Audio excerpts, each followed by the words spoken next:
అనసూయ అభిమాని సంఘం అధ్యక్షుడిని అంటూ చాలా మీడియాలో హైలైట్ అయ్యాడు మురళీ శర్మ. ఇప్పుడు ఆయన గుడి కడతానని ప్రకటన చేశాడు. అనసూయ కోసం ప్రత్యేకంగా గుడి. ఓ యూట్యూబ్ ఛానల్ కు తాజాగా అనసూయ అభిమాని మురళీ శర్మ ఇచ్చినటువంటి ఇంటర్వ్యూ సారాంశము.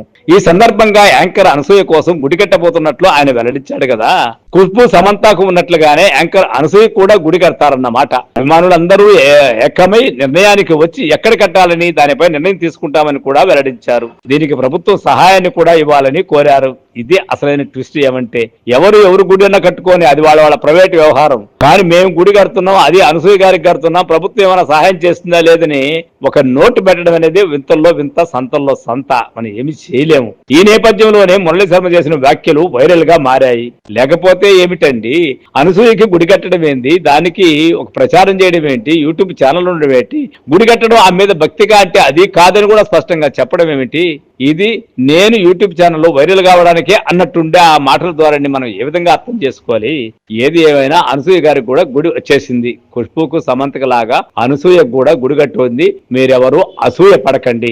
ఆవిడ ఏదైనా కూడా ముక్కుసూటిగా మాట్లాడుతుంది, ముక్కుసూటిగానే ఉంటుంది. డ్రెస్ సెన్స్ అట్లాగే ఉంటుంది. పైన ఒకటి లోపల ఒకటి మాట్లాడే పరిస్థితులు. అయినా బ్రాహ్మణ స్త్రీ అని చెప్పుకుంటా ఉన్నారు కదా. అయ్యో ఈమెంది ఎలా మాట్లాడుతా ఉందని మనమంతా ఒరి అయిపోయి ఓ అని బాధపడిపోయి రావు గోపాలరావు స్టైల్లో రాగాలు తీస్తాం. కానీ ఆవిడ అనుకున్నట్టుగా చెప్పడానికి, ఆమె వేసుకున్న డ్రెస్ ఆమె అనుకున్నట్టు ఆమె వేసుకోవడానికి నాకు సర్వ హక్కులు ఉన్నాయి.